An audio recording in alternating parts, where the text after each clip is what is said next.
I've just acquired this.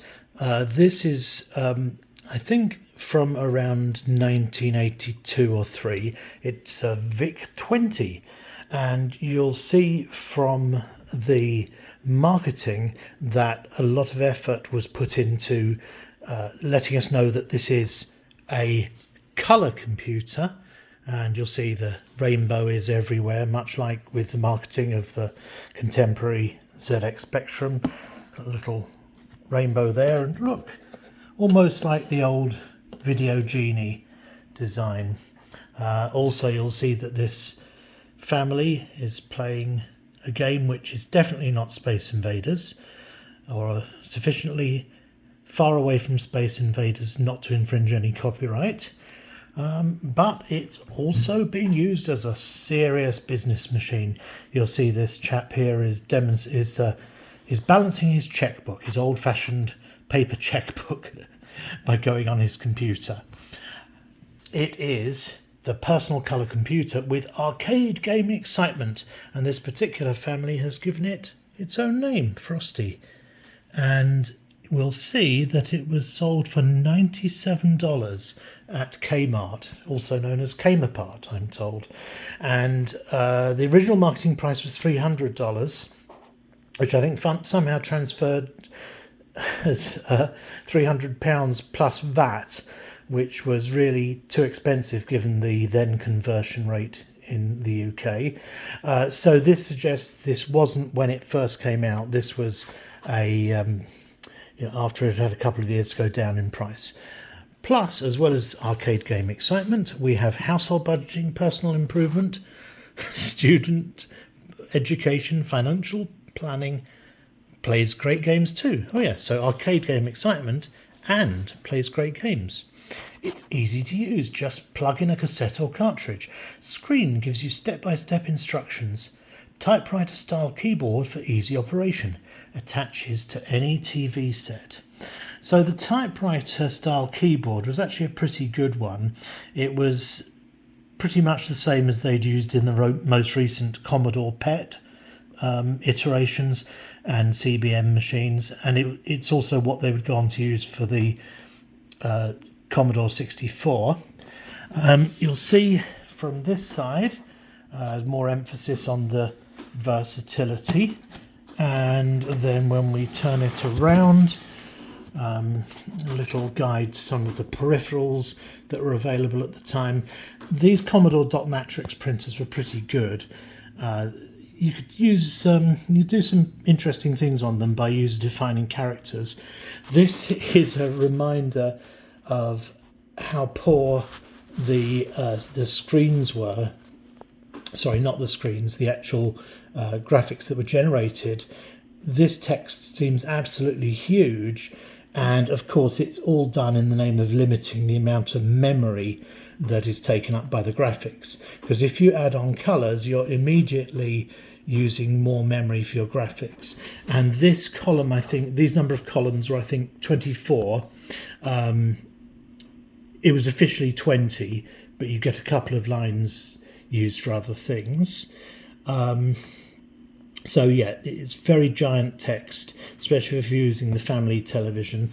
They had a floppy disk drive, and these I felt were reasonably priced at the time. 5.5-inch disk drive.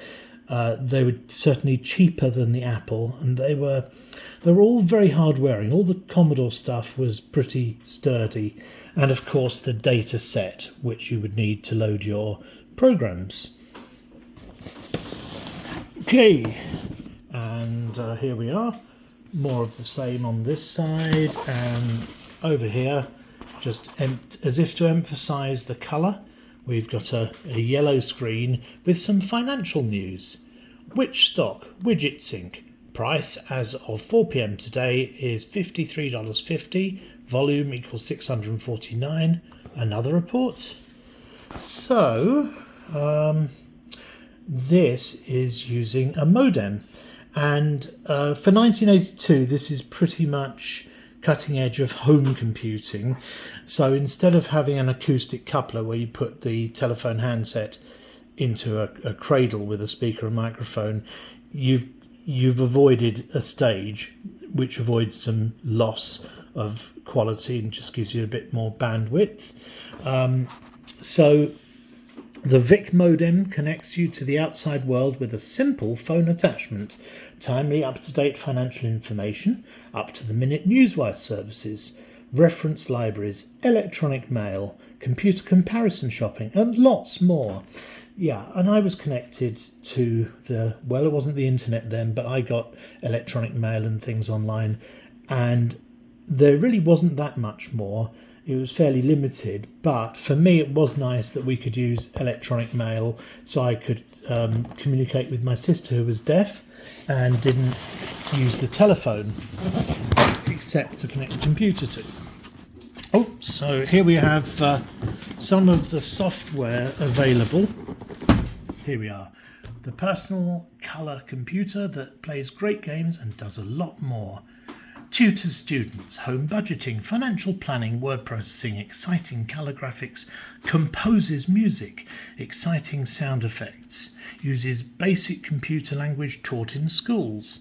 And of course, one of the things that set this apart was the VIC, the video interface chip, and this was a separate graphics processor, which was unusual in those days, and it just made it a little it allowed it to have the colour, but also fairly high resolution compared to what was available.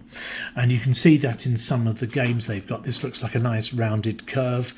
I remember having to program this sort of graphics, and you do it by poking in the basic language.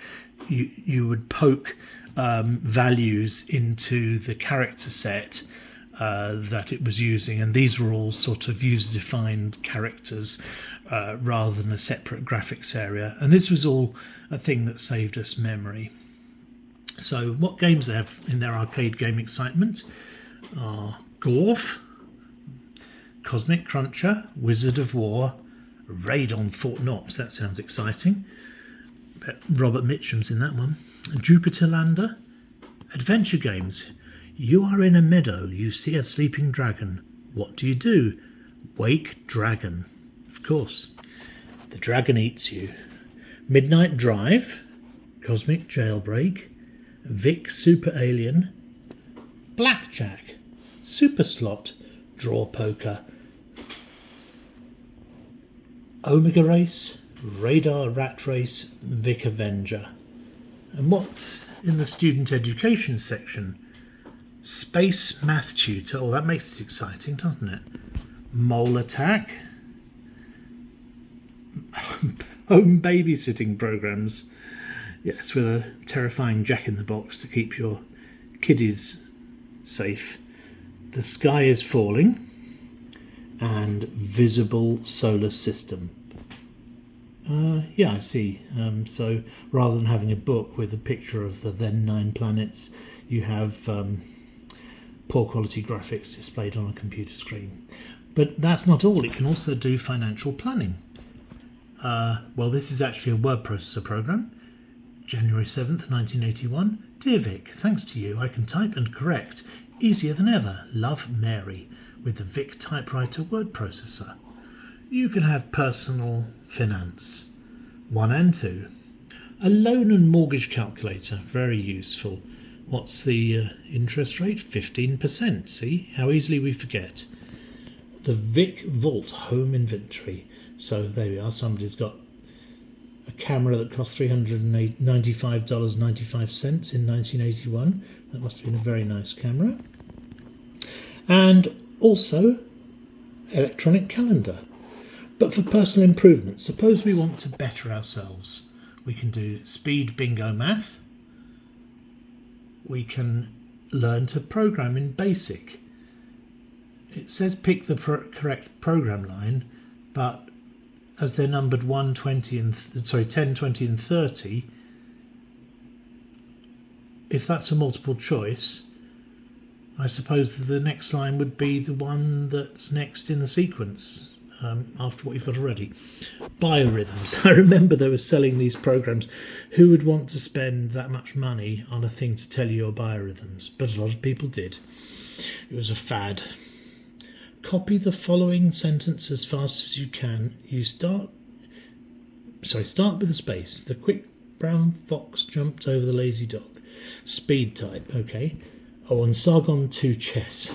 Actually, these chess programs were pretty good, considering the small amount of memory. It was remarkable that they could fit a chess program in them. So there we are, the VIC-20, the friendly computer, also the personal computer with arcade game excitement. And one of these days I'm going to open the box and find out what's in it.